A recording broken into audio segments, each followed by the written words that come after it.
Meeting to order for Solvang City Council, Monday, November 23rd. City Manager, can we please get a roll call? Mayor Pro Tem Clark, Here. Councilmember DeJarnius, absent. Councilmember Johnson, Here. Councilmember Waite. Here. Mayor Toussaint, absent at this point. For the time being. Daniel, would you please lead us in the Pledge of Allegiance? Sure. Please stand. I pledge allegiance to the flag of the United States of America and to the republic for which it stands, one nation, under God, indivisible, with liberty and justice for all. Thank you, Daniel. Okay, at this point, we have public communication, written or verbal, and we do have a quorum, by the way. We have 3 people, so we have a quorum, so we're good. Public communication, written or verbal. Is there anybody here who would like to speak on anything that is not on the agenda this evening? Please step forward, state your name and where you live. My name's Karen Newsom. I'm a resident of Solvang. I'm a registered environmental health specialist, and I'm an I was an environmental safety and health engineer for an aerospace company on Vandenberg for over 30 years. In 2013, and this is about Central Coast Community Energy. So in 2013, California passed Senate Bill 43, the Green Tariff Shared Renewables Program, requiring public utilities like Pacific Gas and Electric to provide more renewable energy such as solar, wind, and geothermal power. Although hydroelectric power and nuclear power are carbon-free, they are not considered renewable. And currently, Diablo Canyon Nuclear Power Plant provides up to 40% of our electricity. It will close when the permits expire in 2024 and 2025. PG&E is faced with not only replacing the energy supplied by Diablo Canyon Power Plant, but finding new renewable energy sources. They implemented SB 43 with their Renewable Choice Program and selected Central Coast Community Energy to deliver renewable energy to the Central Coast. They act as brokers for small renewable energy producers. This could include solar power systems on homes and businesses. 3CE websites states they could pay more than PG&E does. However, a PG&E representative told me those systems already in PG&E's solar generation program couldn't switch from PG&E to 3CE. 3CE claims their lower rates per kilowatt hour will save money. PG&E still owns the transmission lines and the meter service, so PG&E and 3CE will combine their bills, one charge for electricity used and the other charge for line usage and meter reading services. I called 3C. I asked if they had enough renewable energy to supply the city of Solvang if none opt out. They said they do. I also asked about power outages. They said since PG&E owns the power lines, they are still in charge of blackouts and transmission outages for safety. We do have a choice. We can stay in the program, which we have been automatically enrolled in, or we can opt out. In order for 3CE to move forward with this process, at least 50% of Solvang's electricity service must subscribe. In conclusion, PG&E is faced with providing renewable energy and shutting down Diablo Nuclear Power Plant. So they need new energy sources. I recommend our mayor and city council request a Zoom briefing with 3CE to get more informed, and invite 3CE to our farmers markets the first 2 or 3 Wednesdays in December and the second and third Wednesday in January. Further, I recommend the city council request a seat on 3CE's Community Advisory Council and appoint a resident who is involved with business in Solvang to represent residents and businesses at these meetings. Thank you. Good points.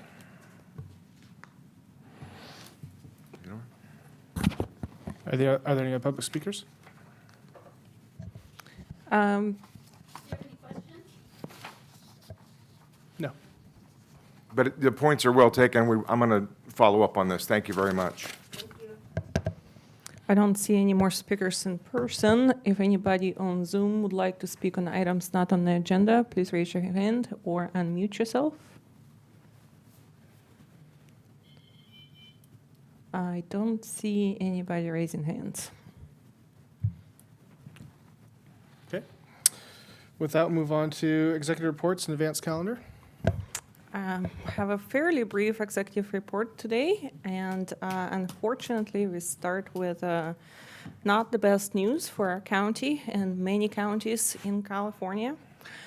This is a graph that's taken from a public health presentation at the County of Santa Barbara that they delivered to the Board of Supervisors last week. And as you can see here, due to COVID-19 and the increase in cases, our county, along with 41 other counties, was moved back to the purple tier. We were in red, hoping for the orange.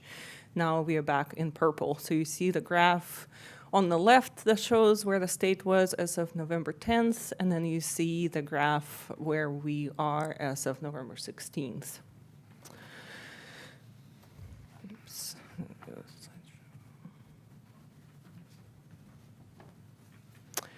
This next chart here shows the 7-day rolling sum of new cases by area within Santa Barbara County.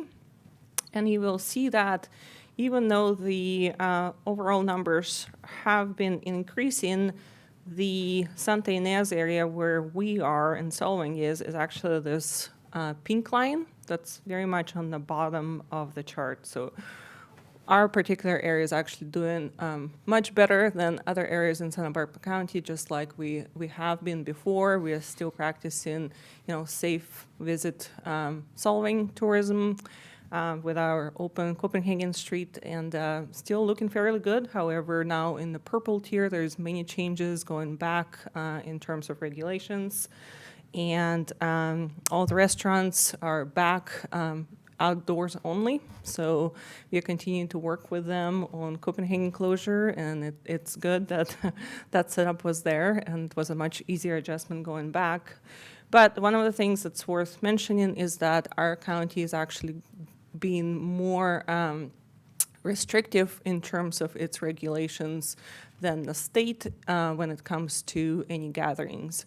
So you see over there with the bubble, it says that not permitted in Santa Barbara County per the Santa Barbara County Health Officer order, even though it is permitted by the state guidelines. So the state guidelines do allow for outdoor gatherings only with modifications for a maximum of 3 households in the purple tier, whereas our Santa Barbara County guidelines do not allow for that. So we are in no gatherings at all. So that is something that will once again impact our Yule Fest plans to some degree, even with the smaller kind of more private events that were planned for candlelight tours and those smaller things that now we're looking at basically 1 household at a time that we would be able to accommodate.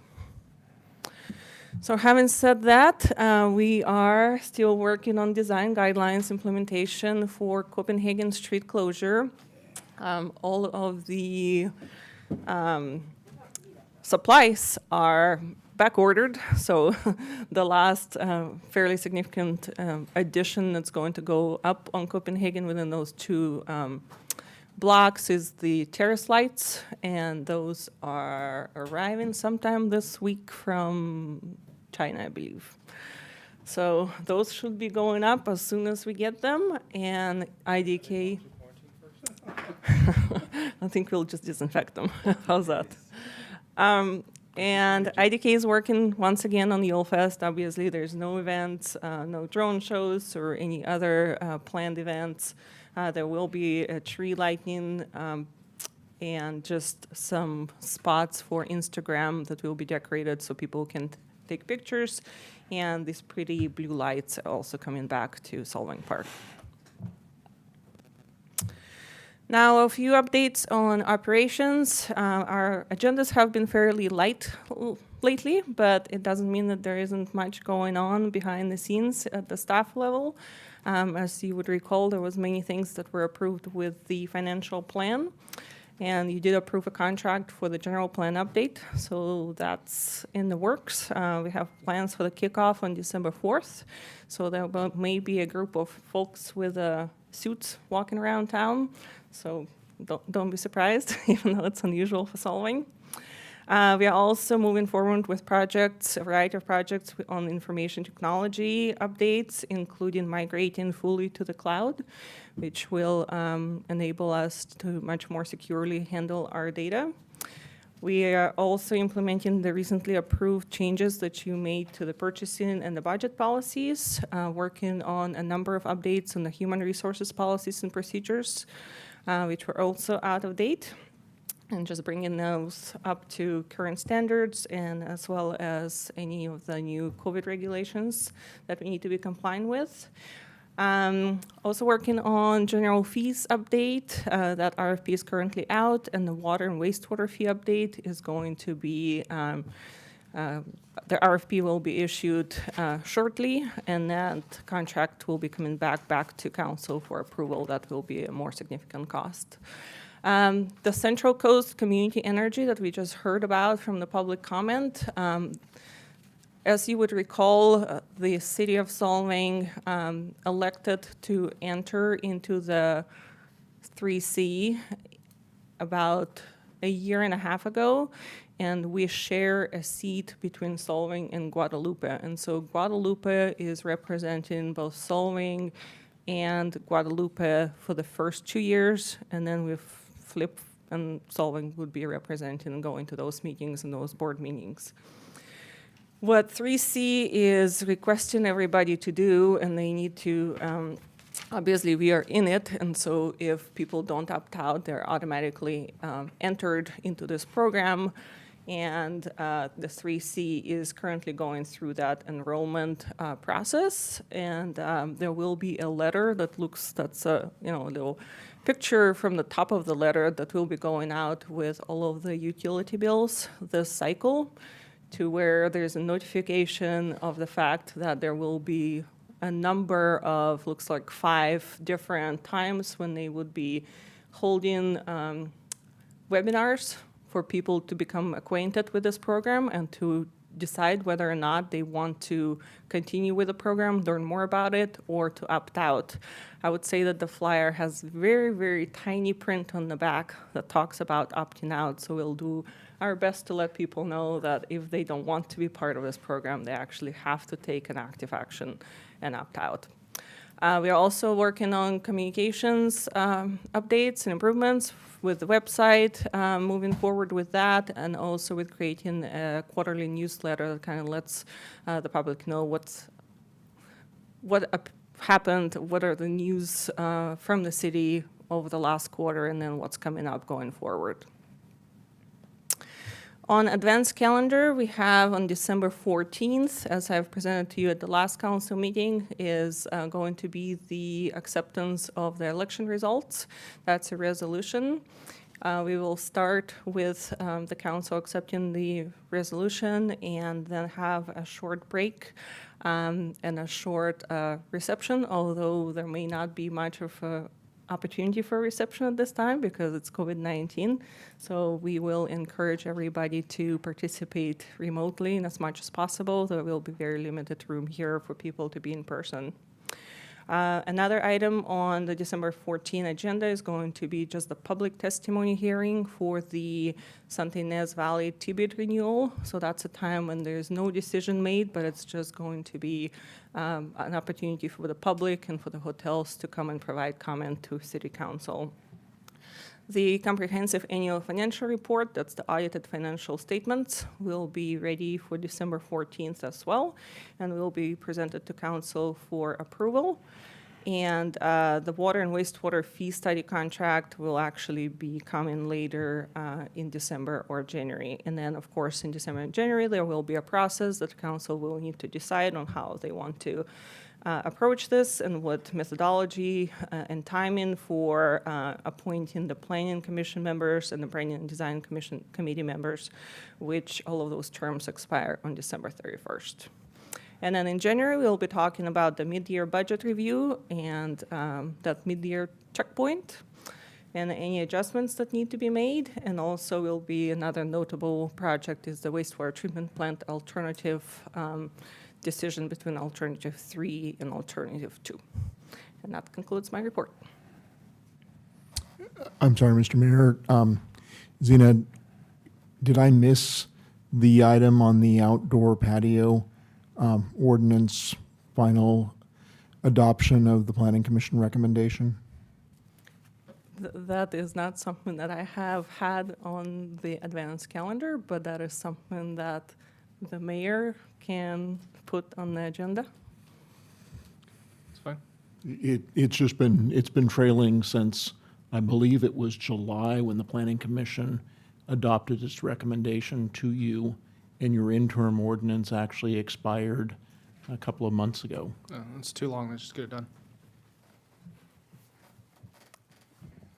Okay, on to item number, actually the consent agenda. Does anyone wish to pull anything from the consent agenda? I'll make the motion to approve the consent agenda as is.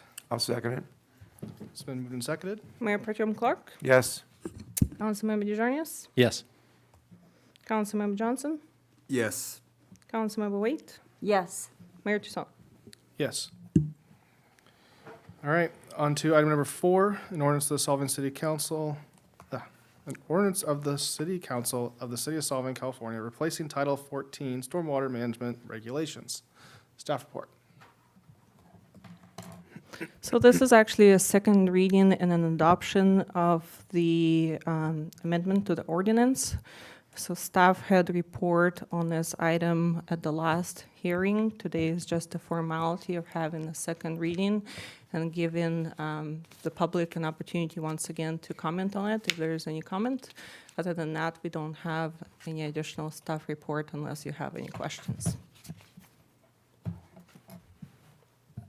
Any questions of the staff report? Seeing none, we'll go to public comment. Is there any public comment? If anybody not in person on Zoom would like to make a comment on this, please raise your hand or unmute yourself. See none. Okay, seeing none, we'll take it back to the council for discussion and action. Doesn't look very lively. I'll move staff recommendation. Well, before we do that, is it possible to transfer the interest on this into like a different fund? I would need a clarification on this question, so we, I'll look into that and I'll bring it up at a future time then.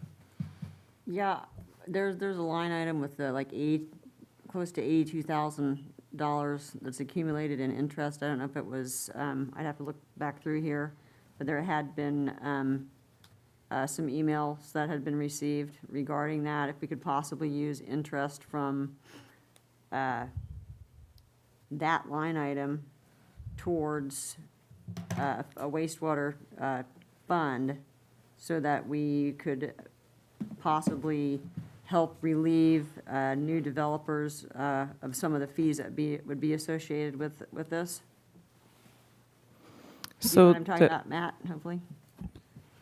Yeah. Is this on? Good evening, Mayor Toussaint and council members. Just to clarify, it might be a little confusing. There are actually two separate items that are kind of tangentially related. The item before you right now is the replacement of the stormwater ordinance. And so as discussed in the staff report, we submitted the language of the ordinance to the Regional Water Quality Control Board about 5 years ago after it was originally adopted. And it took them quite a while to finally get back to us with some comments. And they sent us a notice requiring some revisions to that. And so we made a few minor updates plus addressed the regional board's comments and are presenting a replacement stormwater ordinance. So we thought it would just be simpler and clearer to replace the ordinance in its complete form rather than try to cut and paste the edits into it, as sometimes is done if you have minor like additions or whatever. But But then following this item, we have the item covering the drainage impact fee. Fees, which okay, is the all right. development, yeah. So that's Okay, the so I next, ju- I that's jumped the gun that's on that. next item. Okay, Okay. Thanks, Matt. thank you, Matt. Okay. I'll move staff recommendation. Is there a second? Yes. It's been seconded. Mayor Pro Tem Clark? Yes. Councilmember DeJarnis? Yes. Councilmember Johnson? Yes. Councilmember Waite? Yes. Mayor Toussaint? Yes. Item number 5, drainage impact fee update.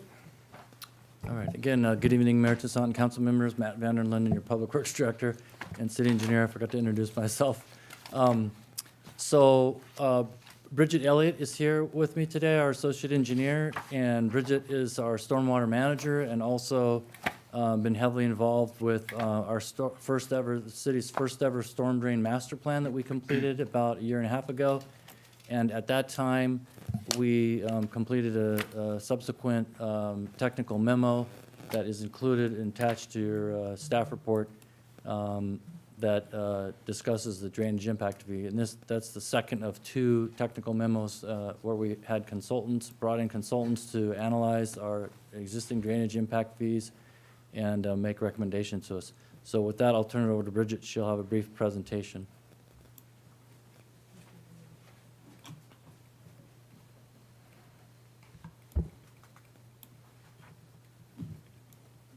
Jeremy, can you pull out the PowerPoint? Okay. Hi there, Bridget.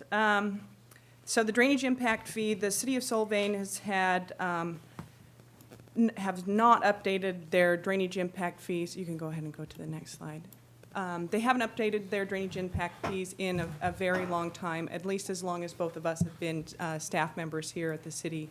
And so as part of the master plan that we did, we realized that, of course, the cost to repair and continue with our stormwater infrastructure and the additional regulations from the city for the program itself, we're going to have to start raising fees and or raising revenues for that program so that it can be sustainable on its own.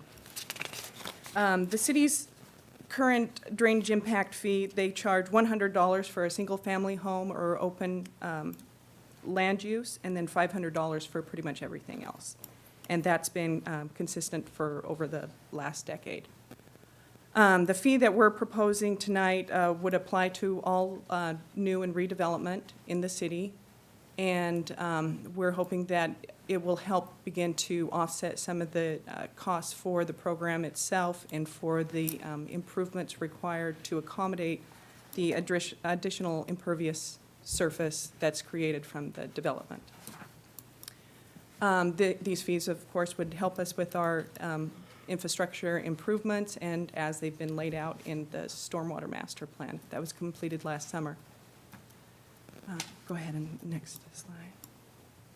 So we had 2 technical memos that we reference in the staff report. The one was done in 2017, and at that time, when they took the sample group that they used to compare the drainage impact fees, the average drainage impact fee for the sample group was $2,600.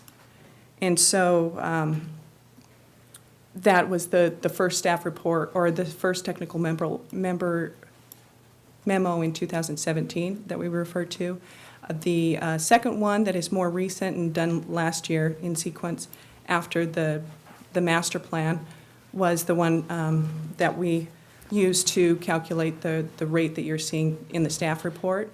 And that technical memo was conducted by them using the average cost approach fee to establish that different rate. You can go ahead and go to the next. And would you go one more? So for the adjusted drainage impact fee, we're suggesting that we go with a minimum fee of $200 for residents and $500 for commercial, and that would be primarily to cover staff costs and things like that to process the paperwork. And then after that, we would begin to charge that 35 cents per square foot. So for a new development that you have 5,000 square feet, the drainage impact fee would be $1,700.50. So for brand-new 500,000 square feet of impervious surface, $1,750, which is still below the average from the original staff report. That's technical memo, that's referenced in the staff report. So we feel that these, that our approach, you can see that we also accommodate the ADU requirements that the state has mandated to our region and all across the state itself, to where we're exempting 750 square feet, and then after that, we would apply the rate to redevelopment and new development within the city. And go ahead and go back to that one. Yeah, perfect. So what we're asking for tonight is just to update the existing drainage impact fee, slightly changing what our base fee would be, and then including the rate, the 35 cents per square foot rate to be applied to all new and redevelopment. And one of the reasons we chose the rate is because it will be directly proportional to the impervious surface, so. Any questions? Are there any questions of the staff report? No? Not unless you wanted to bring up the. During council interest? comments, we will. Okay, public comment? Is there any public comment? I don't see anybody in person. Do we have anybody on Zoom that would like to comment on this item? If so, please raise your hand or unmute yourself. See none. Take it back to the council for discussion action. I'll move staff recommendation. Well, I'd like to make a comment on it. You Sorry. Let's wake I thought up you were- here. I thought you were going to call each of us. I'm just, I would like to make sure that these reserves don't get touched by either this council or any future council, and I really would think it'd be a good idea to put the reserves into an actual separate account, as I'm looking at my notes, for like a stormwater fund, as opposed to leaving that money out there, put it separate so it can't be touched, is what I've been hearing from people, and I think it makes sense. Well, it actually is very specific. It's an impact fee, so it can only be used for specific things, and there is very specific reporting on it. So it is not money that's just up for grabs. But if that 82,000 gets put aside, could we not find a way to not impact the ratepayers for this at all? Or would it make no difference? This is a drainage impact fee, so it's an impact fee for that specific. It doesn't do anything to ratepayers then? No, Okay, No, it just involves the development at the time. okay. right. And so I think the public needs to be aware of that, because there was an email out there that wanted to know why we couldn't use the interest that we earn quarterly, why couldn't we put that into a special fund to offset fees specifically for this?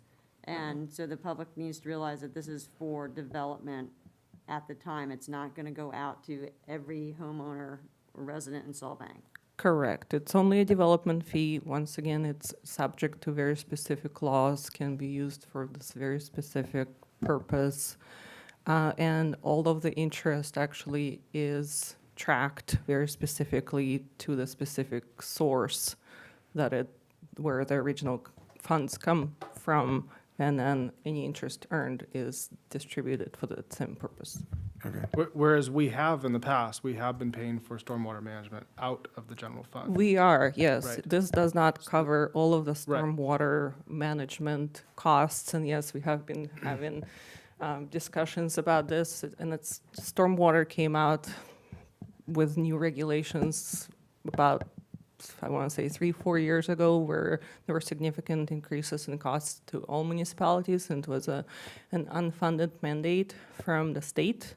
So there's been much discussions across jurisdictions for over the last 4 years on how to fund it. You know, there's ways of raising taxes or placing a parcel tax, so yes, there's those mechanisms. For us, much of that cost is still being borne by the general fund, and that is a But for future discussion. For a general public layman's understanding of government accounting, the interest that we do receive on our fund balances does go back into the general fund. And when we do pay things out of the general fund, for example, that just helps pay the bills that we have, although we probably average about, just out of the general fund alone, $9 to $10 million a year. So $82,000, in revenue off interest doesn't cover everything. It doesn't even cover stormwater alone. But, that's how this whole thing works here. So it helps pay for the expenses that we do have every year. The healthier the general fund is, the more you can cover certain capital costs that otherwise you might throw into people's water rates, things like that. The more unhealthy it is, the more you need to rely upon those rates to cover things. That's also why a policy direction on this item could have been, several years ago even, to take all the stormwater cost, call it water cost, and basically pump it into everyone's utility bills, which I'm sure other cities have done. I think there's also property tax options and several other options. We've just opted to be very generous here in the city of Solvang. We've had a fund balance that we've been able to take care of these kinds of things without increasing people's water rates, which have not been increased since, what year? It's been quite some time. 2015? 2015. I think they're asking for a 30-something% water rate increase in 2016, which never happened. Water rates have not been increased. We continue to give money into the other enterprise funds that pay for these things. That is what's stabilizing people's water rates right now. The healthier the fund balance is, the more we could also give to other things like a new wastewater treatment plant. But at some point, you have to have the money to pay for it. So it all comes to head. Yeah, but to be clear, this is only imposed on new building construction, right? Correct, that's And what what I- is your, and unfortunately, we are, as a city, we seem to be against any new construction, aren't we? So consequently, how can't much speak to do that, you but- anticipate raising if there's no new development? As indicated in the staff report, we anticipate this will generate between $15,000 and $20,000 per year. Per year. Somewhere in that range. And yet, the So right now, the we're- bill is like, how many millions? The stormwater bill is 3, 4, 5 million? So the storm drain master plan came up with a $4.5 million or $4.4 million capital improvement program that would be implemented over the next 10 to 15 years. And so this drainage impact fee is only going to make a small dent, but this will reduce costs to our residents because it'll make it put a more fair burden on the developers. Well, as he just said, none of this is going to the residents at all, because it's all coming from the general fund. So why would you make that statement? No, the drainage impact fee goes into a specific fund that can only be utilized for the storm drain. But currently, it's capital. being paid out of the general fund, right? Well, Okay, there's in a two- way, there's some subsidy. I think, Matt, it's correct that if we are not charging the actual cost of the impacts for drainage. Right now, we and basically are- have no recovery. This establishes Minimal. some form of, Okay, so basically no yes. recovery. I'm only making this statement because I think at some point in the near future, there's going to have to be a consideration of an increase in something like the sales tax to help offset this. That way, we can avoid taxing the residents and the businesses at the same time, and hopefully transfer this on to the tourists who come and enjoy our lovely city and really don't pay their fair share for the use of our facilities. Just wanted to clarify that. And I just want to make a really quick clarification that the impact fees do go into a special fund because they need to be tracked very separately, and the interest that's earned on those funds also goes into that specific fund.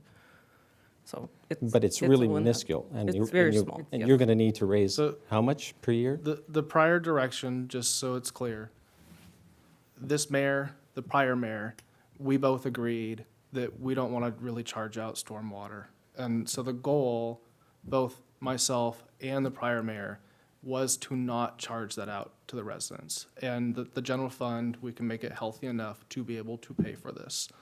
$5 million over 10 years is, really not much to figure out how to do it with. And those funds primarily do come from tourism. Our general fund is about 60% of tourism, 50-something% alone TOT. Obviously, patterns change as the COVID environment continues to move on, but that's why you want to keep a healthy cost to revenue ratio so that you can take care of these things. And when you start spending too much money, you have to find it somewhere. So, that's what then causes you to have to raise rates on the residents or taxes. And that's not what the goal I had. Anyway, is there any other questions on this item? No. Nope, Okay. answered it. I'll move staff recommendation. Second? I'll second it. Okay, been moved and seconded. Mayor Pro Tem Clark? Yes. Councilmember DeJarnius? Yes. Councilmember Johnson? Yep. Councilmember Waite? Yes. Mayor Tushant? Yes. All right. On to item number 6, PW 053, Solving School Sidewalk Project, Award Construction Contract. Staff report. So, as you may be aware, the city has a City of Solvang sidewalk master plan, and the staff has been trying to diligently work on that and accomplish the priorities set in that sidewalk master plan set by the city council. And to that end, back last winter, we applied for Safe Routes to School grant and received, we were awarded a grant. We received $102,000 in grant funding for this Solvang School Sidewalk Project. Bridget Elliott and myself worked on that grant application, and we actually, as a side note, we received the highest score of all the grant applications in Santa Barbara County. So, and we prepared the grant application in-house and everything, so. Awesome. So whatever.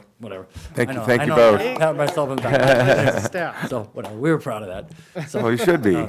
Anyway, the way the grant works is we receive 30% of the construction cost up to a maximum grant contribution from SBCAG of $102,000. So if you do the math, to maximize the amount of funding we get, the closer our project construction cost is to $340,000, the more that $102,000 will be able to be reimbursed with the grant funding. So when we budgeted for the project based on our preliminary estimates, we usually try to be a little bit conservative, and we estimated a little on the high side. And then with the whole coronavirus and everything, there has been an economic impact, obviously, and a lot of contractors are a little more hungry for work. And we received 10 bids on this project, which I think is one of the most, in the 10 years I've been here, the most bids we've received on a project. And the bids were very competitive. We got a really good, a low bid of $172,000. So normally, when we come to city council to award a construction contract, the industry standard for change orders is somewhere between 15 and 20%, and that's usually the range that we ask for your authority to implement change orders. But in this case, because the bids came in so low, we have all this available funds that were budgeted, and in order to maximize the amount of grant funding we bring into the city, we're requesting that the city council authorize the staff to implement change orders up to a maximum of $150,000. So we've already identified 9 additional properties around Solvang School that are part of the city's sidewalk master plan that we can add into this project. And so that's why it's kind of an unusual high request for the change order amount in the staff report. Matt, so these change orders are generated by the city and not by the contractor? Correct. Thank This you. is the When you owner say change initiated- orders, I'm thinking, wait a minute, why are we telling him this? Yeah, so there's basically 2 kinds of change orders. There's change orders that are a result of. Unforeseen things that the contractor comes across, and he brings it to your attention, you get a change order, correct? Correct. But then the other type of change order is an owner-initiated change order, which we always try to take advantage of good pricing in contracts and implement prudent owner-initiated change orders where we can maximize and leverage, the low bid prices on different, types of work.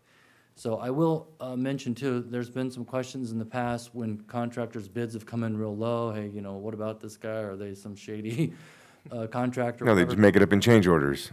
Well, they got a good reputation, and they got an extensive list of experience. So they've done numerous sidewalk projects with curb and gutter, driveway approaches, sidewalk, ADA ramps, access ramps, all over Santa Barbara and San Luis Obispo County for numerous other public agencies. So they have one of the longest list of experience of related projects that I've seen in a while. So they're very well qualified, and they're very eager to do the project. And, but yeah, so this is an owner-initiated change order that we're talking about. Got it. Thank you. Public comment? Would anybody online like to make public comment on this? Please raise your hand or unmute yourself. Seeing none? Okay, take it back to the council for discussion and action. I'll move staff recommendation. There's no, I'll second that. been seconded. Mayor Pro Tem Clark, Yes. Councilmember DeJarnius, Yes. Councilmember Johnson, Yes. Councilmember Waite, Yes. Mayor Toussaint. Yes. Nice Ryan? job, staff. Yeah, good job. Can I ask Matt one question? Yeah, Matt, I'm getting some calls and emails on the current sidewalk project over on Fifth Street. Sure, sure. It started, it was cruising, and then it just stopped. Right. Can you enlighten the residents to what Sure. the status of that is? Yeah, thank you for asking about that. We have received a few phone calls, and I've communicated to a number of people. But, we do apologize for the holdup that's happening right now. It's basically in the hands of PG&E. Okay. And we've been coordinating with them for over 2.5 years now on this project. And we coordinated with them extensively as we were preparing to go out to bid and after we awarded the contract and started construction. And, it's very frustrating for the staff that the project's gotten delayed like this. But what has to happen is the wires move from the old poles to the new poles, and then they can remove the old poles and finish the project. So PG&E is scheduled to be here the 2 weeks following this week, so the first 2 weeks of December to get that work all done. And as soon as they're finished moving those wires, of course, Frontier and Comcast will move their stuff also, and the old poles will be yanked, and we'll be able to finish the project really promptly. Our prime contractor, J.J. Fisher Construction, they're ready to go, and they're just waiting for PG&E to finish their work. But again, we apologize for this inconvenience. We've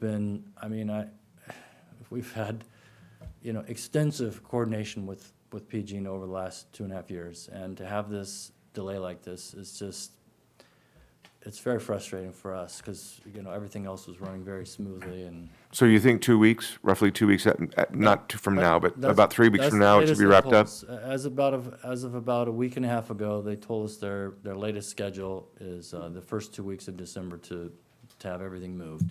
Thanks. So, yeah. Thanks, Matt. okay, on to AB 1234, Port Out, council comments and request. Again, I don't think there's been any events that the city has paid for any council members to go to, so I think we've satisfied that requirement. If there has been a party you guys went to the city paid for, then report that out now. I had a glass of champagne at the Book Loft 50th anniversary. Okay. Did the city pay for it? No. No, then that's not part of it. And then we have council comments and request. Chris? Sorry, yeah. I wanted to let everybody know that I've enjoyed my time working with the council. I think that we've done some amazing things, and we have not touted our own horn. I don't think the community really understands all the things that we've accomplished and how we've come together as a council. We started out many times with 3-2 votes, and I think toward the end, most of our votes were 5-0, which suggests that we were all in agreement and in sync with what we wanted to see happen. So kudos to this council for stepping up and getting things done. And to that end, I feel that I was elected in 2018 to help clean up the city. I campaigned and let everybody know that we had a problem with nepotism. We had a problem with corruption. We had a problem with scandals that unfortunately made our city hall, it gave the city hall a really bad black eye. And I've spoken on this many times. In fact, I'm glad that I was the one who led the charge to put together a new policy to strengthen nepotism laws, to prevent that from happening again. So there are many things that we did, and I'm sorry that, in fact, I would encourage Ryan to step up and share more of what he has, because I know that he's sitting on a mountain of evidence that I've seen parts of. But we've talked about this. Chris, for I'd years. refer you to speak for yourself, and please not use my name. Oh, I'm sorry, I just had to refer to the fact that you have the evidence. I wish I had it. I would have put it out. If I have anything, I will speak for myself, but again, you are speaking for yourself, so please. And I saw the evidence that you had. So at any rate, that was the first step, was to come in and clean up City Hall, and I think we did that. It took us a year, and unfortunately, there was a lot of blowback because the community didn't understand what we were doing and why we had to do it. Why we had to eliminate certain staff members because of the things that they were doing, abusing their power, their discretionary power, and undermining this council and preventing this council from getting things done. And then eventually, they had to be let go. And they were, for example, well, I'm not going to go into detail because the details are hopefully out there. Most people can go and look for themselves. The second thing is that at least I was voted in, I think, on a mandate to make the city run more like a business. And to that end, I think we did. I think that we pushed really hard for staff to create a new organization, one that was leaner and could do more with less. And we did that. In fact, Daniel Johnson and I went to Buellton trying to figure out why we can't be more like Buellton, who had half the staff that we did, and we're getting more done. Well, kudos to the staff because we did it. And secondly, they've implemented new IT systems that now make it simpler and easier for people to get things done, like permitting. We're now putting out a new website, and that website hopefully will communicate more effectively with the community so that they know what's going on. This has been a problem for decades. Nobody knew. There was no transparency here at City Hall, but now there will be. There should be anyway, thanks to this council and city staff. I think that we should take pride in the fact that we help as a council to cut the budget 35, 40% so that the city could survive one of the most difficult times in its history. I'm talking about the COVID crisis, obviously. But we had to do more with less. We had to cut staff. We had to cut non-essential services and programs. And we did that, and the city is surviving just fine. We also eliminated $500,000 probably in pension liabilities. That wasn't something that we had planned on, but I remember campaigning on this because CalPERS had become so entrenched in our budget and so problematic that we had our budgeting decisions really began to revolve around the impact of CalPERS on our budget. I think we've managed to push that back and reclaim control over our own budget. We laid the foundations for a stronger Solvang. We helped to attract new businesses, much to the chagrin of some of the old mafia here. I call them the mafia because by definition they are.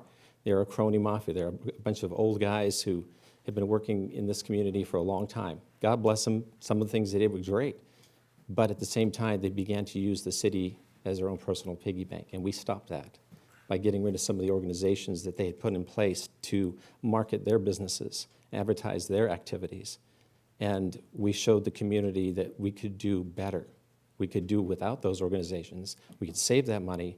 And now today, Solvang is actually, despite the COVID, I think that year over year, our marketing efforts have proven to be better than they were the previous years, as well as the tax revenues. We brought in, well, I helped bring in the Grand Fondo.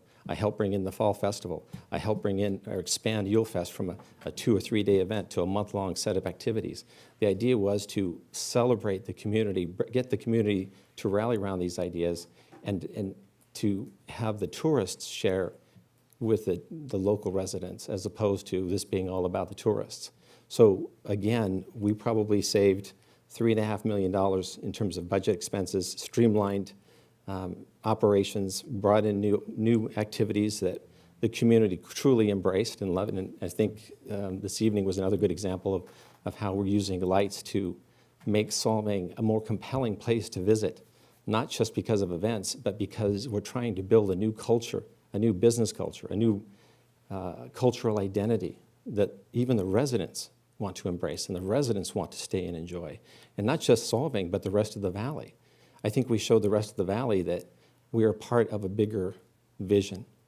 I think this council did more than anyone else before it to create a stronger vision for the entire community and for the entire valley, one that was more integrated and holistic, and that was more viable over a long period of time, not just a one-off event like Danish Days. As much as we enjoyed Danish Days, we needed more. And I think this council came together and created a vision and community events that do that. But unfortunately, oh, and then lastly, I think I felt like the lone voice here. I remember pounding the table month after month demanding that we have more civic engagement, more public engagement, because I think that the community deserves to understand and to know what is happening and why, and how we're going to grow the city going forward so that it can survive things like COVID or some kind of economic downturn. But unfortunately, we were not able to accomplish that in the last year or two. Perhaps going forward, that will change. Perhaps they'll have more town halls. Perhaps we'll have more topical, I guess they call them special meetings, where they'll take one idea and just focus on that and get the community to really understand what's happening. If we had done that, perhaps we could have avoided some of the major faux pas like the cannabis law that should never have been brought to the table and was really designed to enrich certain landed individuals down in the C3 zone. What a mess that was. And I also want to thank staff and our city attorney for helping to avoid and to prevent further liabilities associated with things like that. Again, this council has done so much, and I don't think the community truly understands or appreciates the fight that we had on our hands and what we accomplished together as a council and as a staff. But sadly, unfortunately, the community has spoken again. And I say sadly because I don't think they really understood what the choice was. They thought that whatever we had done somehow was bad, that it contradicted their notion of what Solvang is and should be. And I don't think they understood the level and the depths and the breadth of corruption and scandal and abuse of power that we encountered here and what we cleaned up. And I don't think they understood that we had to cut and reorganize certain organizations because they had become the problem. And they wouldn't adapt, they wouldn't change, they wouldn't work with this council or staff. I'm speaking specifically of the SCVB, for example. We gave them every opportunity to adjust, and they refused. And in fact, they committed a conspiracy to defraud the city of hundreds of thousands of dollars in cash and digital assets. This is all not new. I mean, this is not news. You can go back and listen to the video testimony of our staff. At any rate, I'm happy with what we accomplished. I'm happy with the role that I played. If they want to use me as a target, a punching bag, that's their prerogative. I think it's sad that these people have stooped to the guttural level where they couldn't win in the arena of ideas. And so they had to try and slander me and libel me in the newspapers that they own and they control. I am not guilty of anything that they've said in the newspapers at all, but they don't care. And they just keep repeating it because they think if they tell the lie often enough, they tell the lie, a big enough lie often enough, people will believe it. Oh my God, they did. They voted in mass to get rid of this council. So unfortunately, they're going to have to live with the consequences of that decision. And I hope that in the future that the community, that the new council will actually take the time to educate the community and help them understand what they need to do before the big decisions are made. And there's a lot of big decisions that are coming down the pipeline. And I wanted to be part of that. I'm sorry that I couldn't be.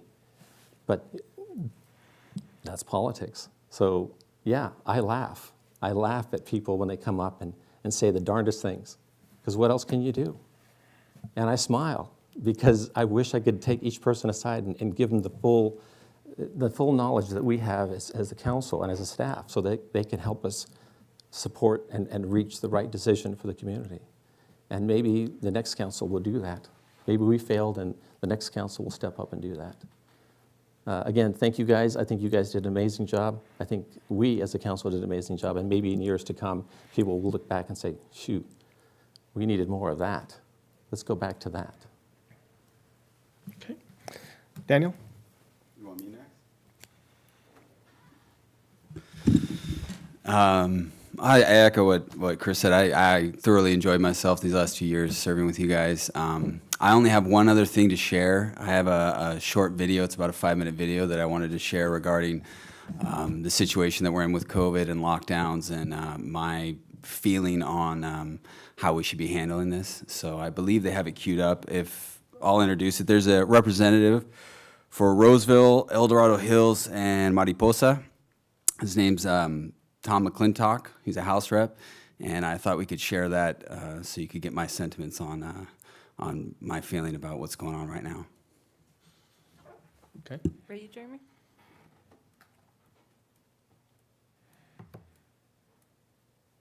Who recently defied his own idiotic COVID edicts as he partied at one of the few restaurants that's not yet been forced out of business. I defend him because he was doing what we once all did in a free society, make our own decisions over what risks we're willing to run and what precautions we're willing to take according to our own circumstances to protect our own health. Yes, COVID is a nasty bug, and 250,000 Americans have died while having it. But this isn't the bubonic plague. The CDC's best estimate is that if you're under 49, your chance for surviving COVID, if you get it, is 99.92%.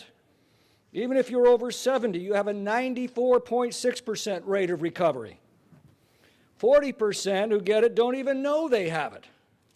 And yet we've allowed our officials to ruin our quality of life over it, destroying countless businesses, throwing tens of millions into unemployment, robbing our children of their educations, and shredding our most cherished rights as Americans.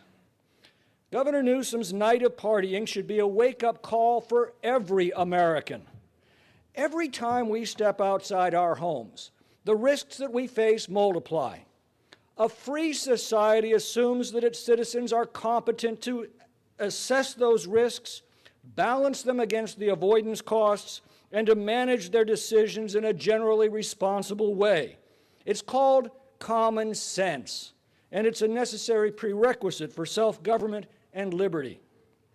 The choice of an octogenarian with emphysema might be very different from those of a healthy governor of California.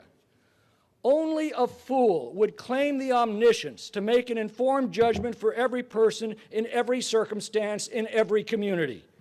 Yet sadly, this crisis has revealed that fools abound in public office and that a fool with power can quickly become a petty tyrant. Which brings us back to Governor Newsom.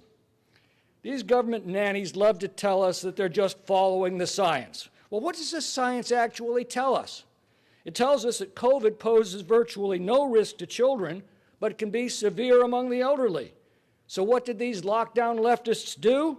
They closed all the schools and ordered infected patients into nursing homes. The science tells us that outdoor transmissions of the virus are extremely rare and that 80% of infections occur in people's homes. So what did these lockdown leftists do? They closed our beaches, parks, and campgrounds and ordered people to stay at home. The science tells us that obesity is a contributing factor to the severity of the disease. So what did these lockdown leftists do? They closed all the gyms and kept the liquor stores open. These lockdowns haven't saved lives. The states with the most stringent lockdowns generally have the highest mortality rates from COVID. Utah stayed open while next door Colorado shut down. Utah currently has half the COVID mortality rate and 3/4 the unemployment rate as Colorado. But the lockdowns have cost countless lives, from suicides, drug and alcohol abuse, domestic violence, and deferred health screenings and treatments. Recently, Governor Newsom demanded that restaurant diners replace their masks after every bite, but also minimize the times they're taken off. I guess that means you take really big bites. Thanksgiving dinners are allowed in California, but only when they're held outside, guests are seated 6 feet apart, and they last no more than 2 hours. Now, it's all right to use the bathroom, but only if it's frequently sanitized. Otherwise, presumably, you'll just have to use the bushes. And for God's sake, no singing. I've wondered how much longer the American people are going to tolerate this nonsense. So let us not criticize Governor Newsom. Perhaps he's just offered us all deliverance from his own folly. Nor should we criticize the California legislators who ignored travel and quarantine restrictions to junket in Hawaii. Nor should we ridicule Speaker Pelosi for choosing not to wear a mask in a hair salon that was forced to close for the rest of us. Good for them. They're demonstrating by their actions the freedom that every American citizen needs to reclaim from these very same people. The governor should make his own decisions about running his own life. I only ask that he and his ilk would stop telling the rest of us how to run ours. I yield back. Just wanted to share my sentiments on what's going on in our wonderful state. Okay, thank you. Robert? My only comments are that I have indeed enjoyed working with everyone on this council. It's been a very interesting couple of years. We've made some people happy, made some people really upset, and that's kind of part of the politics of the whole thing. But I've enjoyed it very much, and that's all I can say is thank you. And I have an open invitation to Governor Newsom. I'll be having lots and lots of people at my house, even strangers if they want, for Thanksgiving. And he is invited, as well as, in fact, anybody in town can come to my house for Thanksgiving. So I'd like to let the governor know that he's invited too. Thank you. Karen? Well, that's a lot to follow up with. But what I'd like to do is say to the residents and the businesses of Solvang and the city of Solvang administration, it has been a privilege for me to have been able to serve the residents and the businesses and work with the administration here that was very supportive of me. It's been a long road for me. I've been doing this for almost 12 years now in either appointed or elected positions. So I will leave this dais with no regrets and knowing that this particular council did a bang-up job. We did so much to improve the quality of this city and to keep it running smoothly. I really, really want to keep it going like that. I want to see it successful. I want to see our businesses thrive. I want to see the residents happy. I know it can happen. So I'm going to leave it on a really positive note here, knowing that I did the best job that I possibly could do as a council member and in any other position that I sat on. I was very, very grateful to have been, which people need to know that as a council member, you do sit on different boards and committees and you are a representative for the city of Solvang. It's not just being up here on Monday nights on the second and fourth Monday night of the month. I was very happy to have been on the ground floor of the formation of the EMA, which is going to be a very big deal regarding our aquifers. It was a pleasure and a privilege to work with the SBCAG when we started really looking into our infrastructure and improving transportation for the city of Solvang. I am thrilled and amazed that we went out and got so many grants that we did. I don't think that that's happened in quite a while, tasking our staff to go for it and get grants to improve the quality of life for our residents here. So I just want to thank you all, thank my council members. It's been a pleasure, and I wish you all the best. Thank you.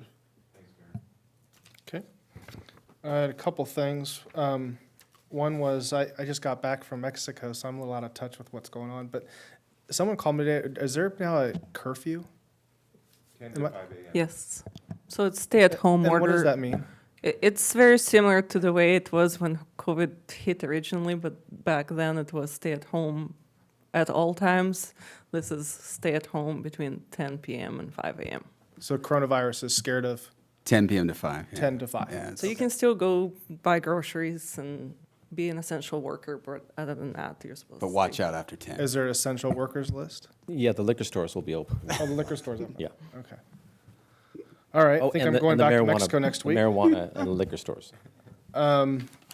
And then my other one was earlier you brought up some kind of ordinance that need to be dealt with, that I think the temporary ordinance has now expired, and Just clarify before we go into details on that, it is actually already notified in the newspaper for December 7th. So if you want to hold a special meeting to address the ordinance, that's the date when it's been notified, and the city attorney can provide more explanation of what ordinance that is. Mr. Mayor, way back in sort of the beginnings, I think, of COVID, so it's hard to keep track of some of these things, but you all adopted both an urgency ordinance and had the first reading of the ordinance to clarify and amend certain parts of your zoning ordinance related to uses of outdoor patio areas.